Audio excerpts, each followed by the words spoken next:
Hi everyone, welcome to sleepy classes guys. आज हम discuss करेंगे रैपिड क्वेश्चन डोज में हिस्ट्री से रिलेटेड क्वेश्चंस। तो चलिए सेशन को स्टार्ट करते हैं। क्वेश्चन फर्स्ट है, worship of mother goddess was associated with Aryan civilisation. Option B Mediterranean civilisation, option C Indus valley civilisation and option D later Vedic civilisation. काफी अच्छा क्वेश्चन है। वीडियो को पॉज कीजिए, 5 सेकंड का टाइमर ऑन कीजिए। और आप सब जानते हैं आपने हमेशा की तरह क्विज की तरह सभी क्वेश्चंस को अटेम्प्ट करना है और होपफुली अभी तक आपने इस क्वेश्चन का सही आंसर मार्क कर लिया होगा। इस क्वेश्चन का सही आंसर है option C Indus valley civilisation. देखिए, इंडिया और पाकिस्तान में लगभग 1500 इंडस वैली सिविलाइजेशन के हमें साइट्स मिली हैं। लगभग सभी साइट में हमें मदर गोडेस की मूर्ति आप कह सकते हो या फिर टेराकोटा कह सकते हो, बात एक ही है। मतलब इस तरह से हमें देखने को मिला है। तो हम यहाँ पर मान के चलते हैं कि इंडस वैली सिविलाइजेशन में भी एक माता रानी थी, मदर गोडेस थी। ठीक है जी, तो चलिए नेक्स्ट क्वेश्चन डिस्कस करते हैं।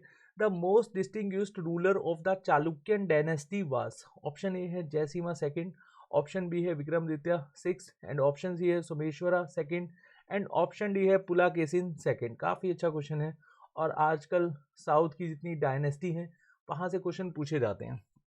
चलिए, होपफुली अभी तक आपने इस क्वेश्चन का सही आंसर मार्क कर लिया होगा और इस क्वेश्चन का सही आंसर है ऑप्शन डी पुलाकेशिन सेकंड। और यहाँ पर हमें कुछ एक्स्ट्रा इन्फॉर्मेशन ध्यान रखनी है। दो ही बैटल हैं जो पूछे जाते हैं एग्जाम में। एक हुआ था हर्षवर्धना के साथ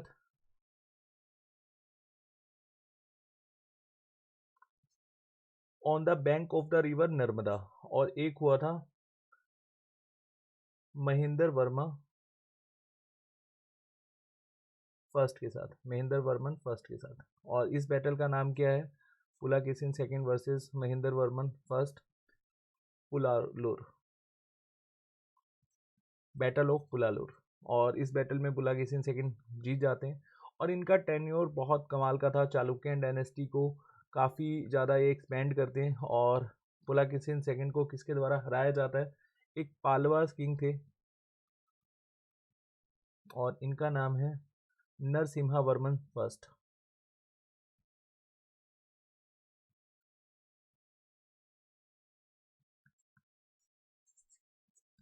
चलिए नेक्स्ट क्वेश्चन डिस्कस करते हैं। वो compose the Allahabad pillar inscription. हमने रैपिड डोज में एक क्वेश्चन डिस्कस किया था इलाहाबाद पिलर इंस्क्रिप्शन से।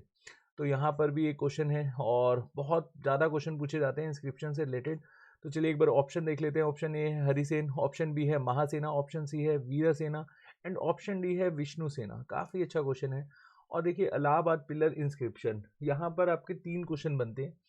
एक बनता है अशोका के टाइम से और एक बनता है समुंदर गुप्त के टाइम से और एक बनता है जहांगीर के टाइम से। क्योंकि इन तीनों राजाओं की जो डिटेल है वो आपको इलाहाबाद पिलर इंस्क्रिप्शन में देखने को मिल जाएगी। और यहाँ पर ये जो हरिसेन, आपका ऑप्शन बिल्कुल सही हो जाएगा क्योंकि अकॉर्डिंग टू ऑप्शन यहाँ पर जो हरिसेन पॉइंट हैं वो कौन से राजा के कोर्ट में थे? समुंदर गुप्त। तो इन 3 रूलर्स के बिहाफ पर ही आपसे क्वेश्चन पूछा जाएगा। अच्छा, इसको अब प्रयागराज या फिर प्रयाग इंस्क्रिप्शन से भी पूछा जा सकता है क्योंकि पहले तो प्रयाग ही था, बाद में इसका नाम चेंज हो गया था इलाहाबाद। लेकिन आज की डेट में अगर आपसे क्वेश्चन पूछा जाएगा तो प्रयाग पिलर इंस्क्रिप्शन ही आएगा क्वेश्चन में, तो ध्यान रखिएगा।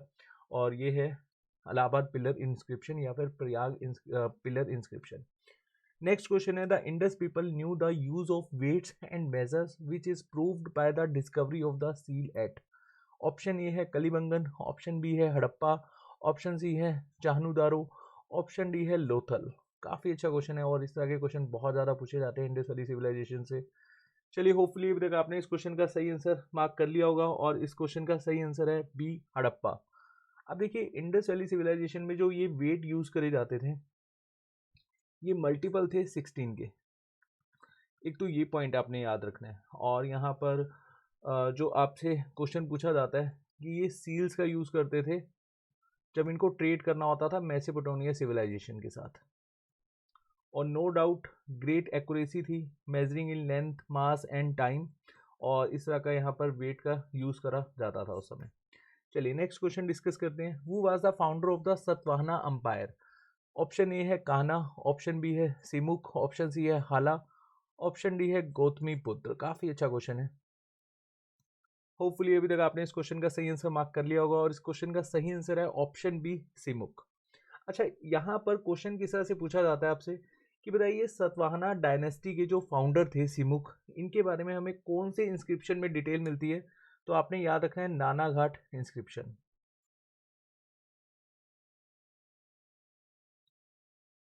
और सतवाहनास ने लगभग 400 साल, 300 से 400 साल रूल किया है जो डेक्कन बेल्ट है ये वाले एरिया में। और काफ़ी इम्पोर्टेंट डायनेस्टी थी। और इस डायनेस्टी के सबसे इम्पोर्टेंट रूलर हैं गौतमी पुत्र। ऐसे तो हम 2-3 रूलर पढ़ते हैं, लेकिन गौतमी पुत्र के समय में जो सतवाहनास ने काफ़ी अपना एरिया एक्सपेंड किया था। और इनको 23 साल के टेन्योर के बाद, मतलब इन्होंने 23 साल तक रूल करा सिमुक ने। फिर इनके भाई जिनका नाम है कहना, इन्होंने बी हेडेड कर दिया था, मतलब मार दिया था। चलिए नेक्स्ट क्वेश्चन डिस्कस करते हैं। Which of the following domesticated animal was absent in the terracottas of Indus valley civilisation? Option A है बोफेलो, ऑप्शन बी है शिप, ऑप्शन सी है काओ एंड ऑप्शन डी है पिग। काफी अच्छा question है। देखिए इंडस वैली सिविलाइजेशन से जितने भी क्वेश्चन पूछे जाते हैं ना, वो हम रैपिड डोज में डिस्कस कर लेंगे, और इससे बाहर आपको कोई भी क्वेश्चन नहीं देखने को मिलेगा। और ऐसे क्वेश्चंस ही पूछे जाते हैं, जैसे अभी रिसेंटली क्वेश्चन पूछा हुआ था कि बताइए कि कालीबंगन जो साइट है ये एग्जैक्टली कहाँ पर है। मतलब इस तरह से पूछा हुआ था कि जहाँ पर रिचुअल्स परफॉर्म करे जाते थे, तो कालीबंगन, और कालीबंगन कहाँ पर है ये आपको बताना था, मतलब आज की करंट लोकेशन के हिसाब से। तो ऐसे क्वेश्चंस पूछे जाते हैं। एग्जाम जो एग्जाम में एग्जामिनर होता है वो थोड़ा सा कंफ्यूज करने की कोशिश करता है। तो यहाँ पर होपफुली अभी तक आपने इस क्वेश्चन का सही आंसर मार्क कर लिया होगा, और इस क्वेश्चन का सही आंसर है ऑप्शन सी काउ। देखिए बहुत सारे एनिमल्स ये हमें यहाँ पर सील्स या फिर उनके जो पेंटिंग है वो देखने को मिली है, जैसे ऑक्सन है, बफेलोज हैं, पिग्स हैं, गोट हैं, शिप है, कैमल एंड एसिस को यूज़ किया जाता था ट्रांसपोर्ट पर्पस के लिए। डॉग्स एंड कैट को एक तरह से मतलब उनको पाला जाता था, उनको पेट्स की तरह यूज़ करा जाता था। और हम्प्ड बुल को यूज़ करा जाता था एग्रीकल्चर पर्पस के लिए। चलिए नेक्स्ट क्वेश्चन है, अब्दुल फैजल वाजा son of Sufi Sant, of which Sufi Sant? Option A है शेख मुबारक, ऑप्शन बी है हजरत ख्वाजा, ऑप्शन सी है नसरुद्दीन चिराग एंड ऑप्शन डी है बाबा कुतुबुद्दीन बख्तियार काकी। और आप सब जानते हैं अब्दुल फैजल ये 9 जेम्स में से एक था। कौन से राजा के समय में? अकबर के समय में। चलिए होपफुली अभी तक आपने इस क्वेश्चन का सही आंसर मार्क कर लिया होगा। इस क्वेश्चन का सही आंसर है ऑप्शन ए शेख मुबारक, और ये हैं अकबर के 9 जेम्स। चलिए कमेंट सेक्शन में मुझे बताइएगा 9 जेम्स के जो नेम है थोड़े से मैं आपको यहाँ पर एक बार बता देता हूँ, उसके बाद आपको याद आ जाएंगे। जैसे टोडरमल थे, मान सिंह थे, और अब्दुल रहीम, खाने खाना, अब्दुल फैज़ल, और फैज़ल के भाई थे फैज़ी। तो आपने मुझे सभी के नाम बताने हैं, और एक बहुत ही इंपॉर्टेंट नाम जिस पर अकबर बहुत ज़्यादा विश्वास करते थे, और उन्होंने सबसे पहले दिन ए इलाही को अपनाया था। होपफुली यहाँ पर आप समझ गए होंगे, दिन ए इलाही को एक ही हिंदू ने अपनाया था, और उनका नाम क्या है, और वो 9 जेम्स में से एक थे। चलिए यहाँ पर मैं आपको थोड़ा सा एक्स्ट्रा इन्फॉर्मेशन बता देता हूँ। देखिए अब्दुल फैज़ल ने आईने अकबरी लिखी थी, जहाँ पर हमें अकबर की सभी डिटेल्स मिलती है, मतलब एक तरह की अकबर की बायोग्राफी थी, अकबरनामा। एंड इन्होंने बाइबल का अनुवाद किया था पर्शियन लैंग्वेज में। चलिए नेक्स्ट क्वेश्चन डिस्कस करते हैं। Which of the following is incorrectly matched? Columbus 1492, Vasco D gamma 1498, Magellan 1520 and बालबोआ 1530। काफ़ी अच्छा क्वेश्चन है ये, और इसको ध्यान से अटेम्प्ट कीजिएगा। देखिए अब हम लोग यहाँ पर कोलंबस और वास्को डी गामा को तो डेफिनेटली पढ़ चुके हैं बहुत बार। वास्को डी गामा ने डिस्कवर्ड किया था 1498 में इंडिया को, और कोलंबस इंडिया की खोज में ये वेस्टर्न पहुँच गए थे। ठीक है, तो यहाँ पर मैगेलन और बालबोआ में आपको कन्फ्यूज़न हो सकती है। इनसे रिलेटेड अभी तक क्वेश्चन कभी पूछा नहीं गया, तो यहाँ पर आपका ऑप्शन डी बिल्कुल सही हो जाएगा, बालबोआ। और इनका कंप्लीट नाम था वास्को नूनस डे बालबोआ। और इन्होंने एक्सप्लोर किया था न्यू वर्ल्ड को अराउंड पैसिफिक ओशियन, और ये कहाँ पर सेटल्ड हुए थे ये क्वेश्चन भी पूछा जाता है, island of Hispaniola.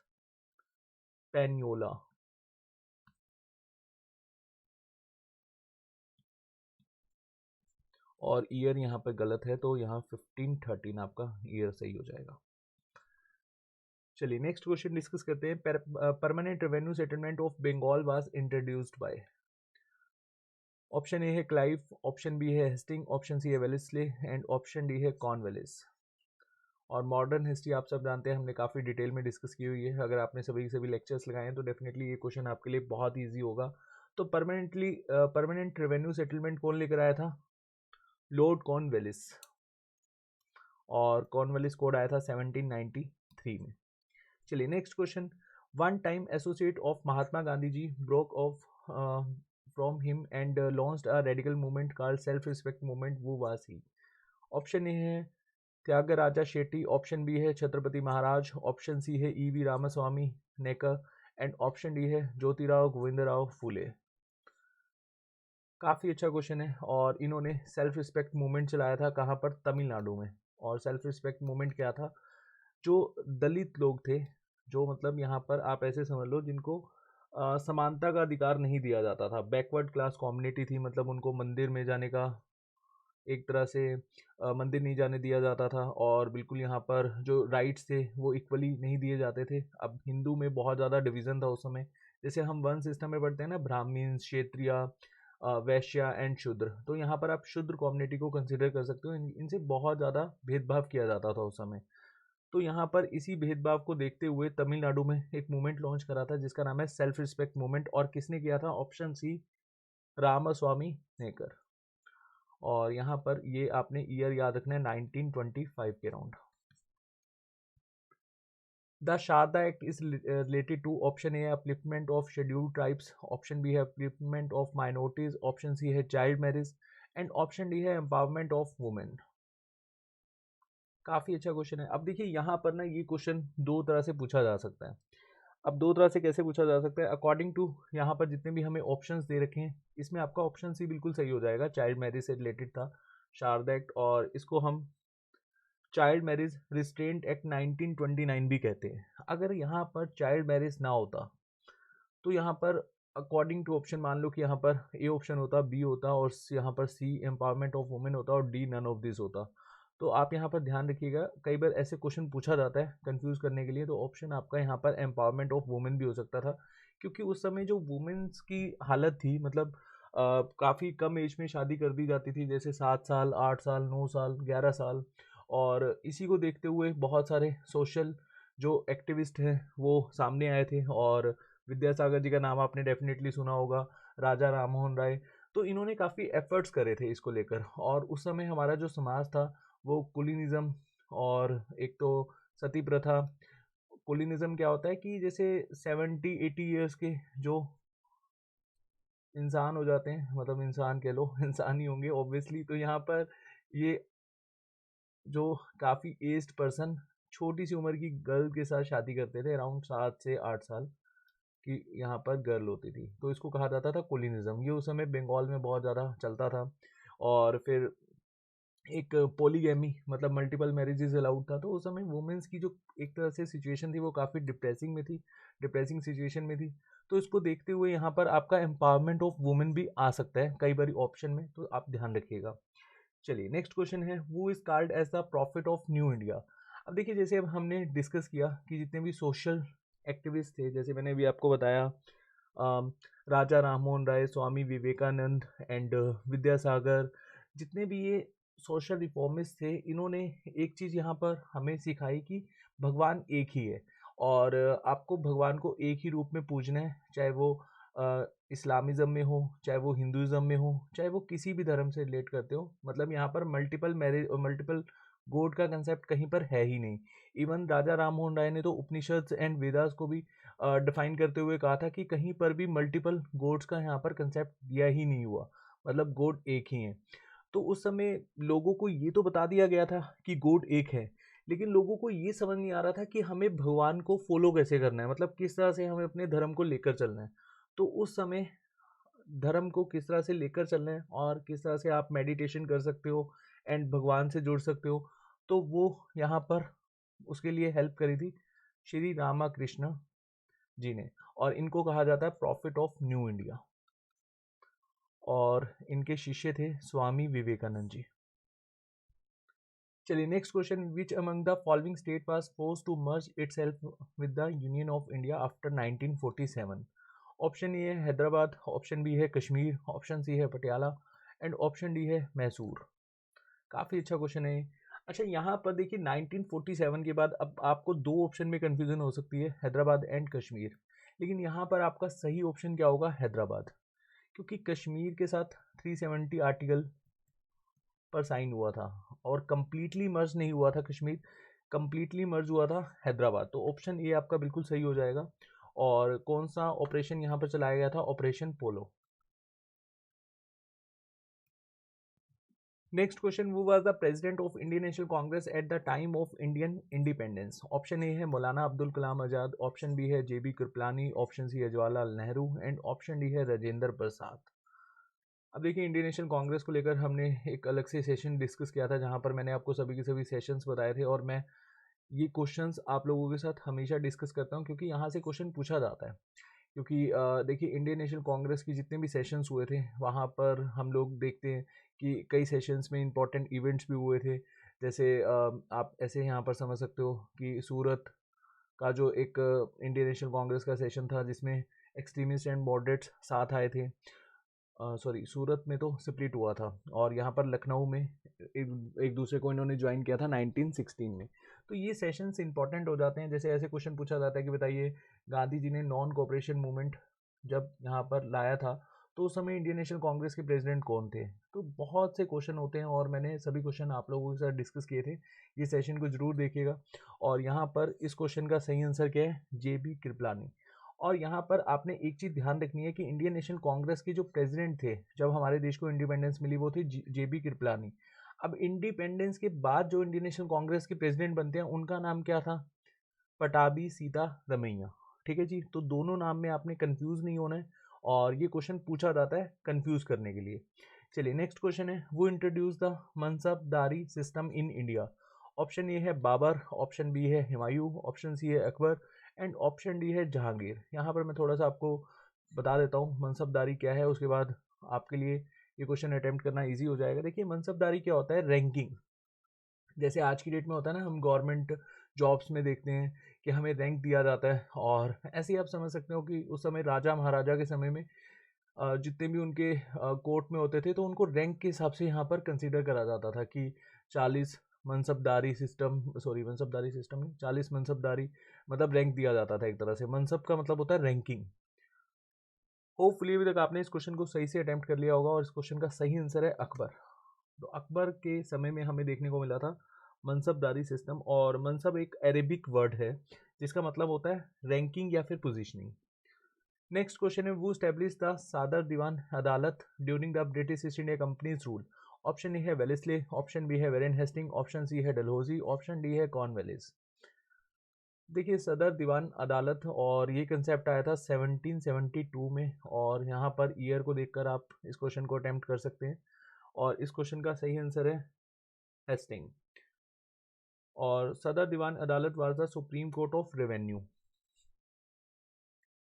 Next question, the idea of Pakistan was first conceived bye? Option A है मोहम्मद इकबाल, ऑप्शन बी है M.A. जिन्ना, और ऑप्शन सी है शौकत अली, ऑप्शन डी है आगा खान। काफ़ी अच्छा क्वेश्चन है, और इस क्वेश्चन में कई जगह आपको इसका आंसर देखने को मिलेगा चौधरी रहमत अली, लेकिन यहाँ पर अकॉर्डिंग टू ऑप्शन और सही से अगर हम इस क्वेश्चन को समझें और अटेम्प्ट करें तो इस क्वेश्चन का सही आंसर क्या है, आलम इकबाल या फिर मोहम्मद इकबाल। ऑप्शन ए आपका बिल्कुल सही हो जाएगा। इनको हम आलम इकबाल भी कहते हैं। What was the Wood dispatch about? और ये भी हमने डिस्कस किया था, ये सेशन को जरूर देखिएगा, आपको समझ में आ जाएगा वुड डिस्पैच है क्या। चलिए एक बार हम ऑप्शन में देख लेते हैं, इंडस्ट्री से रिलेटेड है, आर्मी से रिलेटेड, या फिर एजुकेशन से रिलेटेड, या फिर एग्रीकल्चर से रिलेटेड। और वुड डिस्पैच आया था कब, 1854 में, और ये किससे रिलेट करता है, एजुकेशन सिस्टम से। और वुड डिस्पैच क्या था, Magna carta of English education in India. ये फर्स्ट एवर डॉक्यूमेंट था जिसने इंडिया में एजुकेशन की बात की थी, डेट्स वाई इसको हम मैग्ना कार्टा कहते हैं। और इसको डिटेल में जरूर देखिएगा, काफ़ी इंपॉर्टेंट है, यहाँ से बहुत सारे क्वेश्चन पूछे जाते हैं। नेक्स्ट क्वेश्चन भी इसी से रिलेटेड है, English education was introduced in India by? Lord Curzon, option B है जवाहरलाल नेहरू, ऑप्शन सी है lord McKinley and option D है लॉर्ड डलहौजी। देखिए यहाँ पर डलहौजी तो जाते थे वर्नाकुलर लैंग्वेज, तो ये तो गलत हो जाएगा, और कर्जन तो बहुत लेटर ऑन बने थे वाइसरॉय, तो जवाहरलाल नेहरू तो यहाँ पर गलत हो जाएगा। तो ऑप्शन सी आपका बिल्कुल सही होगा, लॉर्ड मैकॉनले, या इसको मैकॉनले मिनट भी कहते हैं हम। 1835 में आया था। एंग्लिस्ट विचारधारा से हमारे देश में एजुकेशन सिस्टम दिया जाएगा, और इनका एक बहुत ही फेवरेट कोट है, India in blood and colour but English in taste in opinions in morals and in intellectual way. मतलब इंडियंस को हम इस तरह से यहाँ पर एजुकेटेड करेंगे कि वो कलर और ब्लड से तो इंडियंस होंगे, बाकी उनकी जो विचारधारा है और जो उनका टेस्ट है और जो ओपिनियन है वो ब्रिटिशर्स की तरह हमें देखने को मिलेगा। ठीक है जी। और ये मैंने आपको वुड डिस्पैच में थोड़ा सा बताया है मैकॉनले के बारे में, और अगर आपने मेरे मॉडर्न हिस्ट्री के सभी सेशंस देखे हैं तो डेफिनेटली आपको ये टॉपिक बहुत अच्छे से आते होंगे। चलिए लास्ट क्वेश्चन डिस्कस करेंगे। The most important text of वैदिक मैथमेटिक्स। ऑप्शन ए है सतपथा ब्राह्मण, ऑप्शन बी है अथर्ववेद, ऑप्शन सी है सुलवा सूत्रास एंड ऑप्शन डी है चांदोग्या उपनिषद। तो वैदिक टेक्स्ट बुक के हिसाब से जो हमारा मतलब मैथमेटिक्स था उससे रिलेटेड आपको कौन सी यहाँ पर टेक्स्ट बुक देखने को मिलती थी, तो वो है सोलवा सूत्रास। तो ऑप्शन सी आपका यहाँ पर बिल्कुल सही हो जाएगा। चलिए होपफुली आज हमने जो 20 क्वेश्चन डिस्कस करे हैं इसमें आपको कोई भी ऐसा डाउट नहीं होगा। अगर इनकेस आपका कोई डाउट है प्लीज़ कमेंट सेक्शन में पोस्ट कीजिएगा। और ये जो रैपिड डोज है और इसे डेफिनेटली आपको काफ़ी अच्छे से रिवीजन हो पाएगी जितने भी आप टॉपिक्स सभी के सभी पढ़ते हो हिस्ट्री में। और ये मिक्स सीरीज़ इसलिए यहाँ पर मैं डिस्कस करता हूँ कि देखिए जब हम एक टॉपिक वाइज डिस्कस करते हैं ना, जैसे हम इंडस वैली सिविलाइजेशन से अगर क्वेश्चन डिस्कस करें तो वहाँ पर आप लोगों को एक जस्ट एक टॉपिक से रिलेटेड आइडिया होगा। जब हम मिक्स क्वेश्चन डिस्कस करते हैं तो वहाँ पर आपको लगता है कि ये एंशियंट से है, ये मेडिवल से है, ये मॉडर्न से, तो आपका जो दिमाग है वो ज़्यादा तेज़ी से चलता है और आप उसको जब अटैम्प्ट करते हो तो आपको काफ़ी अच्छे से याद भी रहता है। अगर आपको यहाँ पर मिक्स क्वेश्चन सीरीज अच्छी लग रही है तो कमेंट सेक्शन में बताइए। अगर आप टॉपिक वाइज चाहते हैं कि हिस्ट्री में हम टॉपिक वाइज डिस्कस करें तब भी आप बता सकते हैं, तो हम 20 क्वेश्चन टॉपिक वाइज भी डिस्कस कर सकते हैं। चलिए अपना ध्यान रखिए, होपफुली आपको यहाँ पर कोई भी डाउट नहीं रहा होगा। मैं फिर आपको कह रहा हूँ अगर डाउट है प्लीज़ कमेंट सेक्शन में पोस्ट कीजिए। चलिए अपना ध्यान रखिए, थैंक यू सो मच।